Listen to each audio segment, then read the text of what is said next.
the top three trends that I think are both growing the most and will ultimately have the most impact on the industry are the digitalization of insurance, the move to the cloud, and the increasing understanding that business agility and technology to support it is important. So I think there are a couple of things that are very important. I think on the life and annuity side, carriers are clearly dealing with aging technology that has been very important to the foundation of what they do.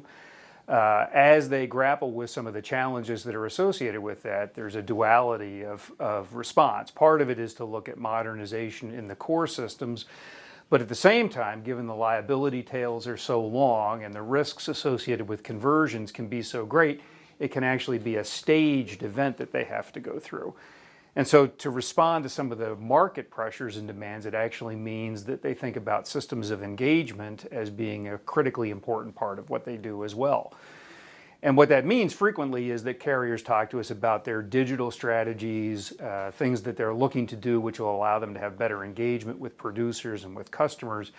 One of the things I find interesting about that, of course, is that digital strategies, the alternative that would seem to be all things that would be analog strategies, which frankly is not really where things are going. I think digital strategies really imply business strategies that have very specific implications in terms of how companies go to market and interact with various members of the ecosystem. So capabilities there become key, and then that gets back to thinking about where some of those critical touch points are. And so new business, the whole underwriting process, speed to deliver responses to underwriting are key.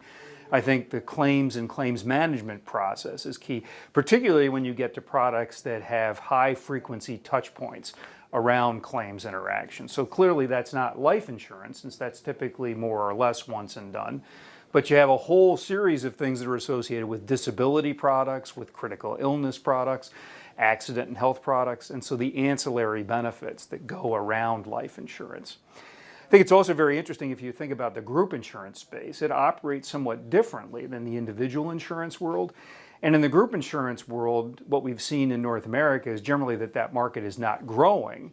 So to the extent a carrier itself is growing, it means they're generally taking premium or lives away from another company. But what is growing and what is very important to these companies is the voluntary benefits space.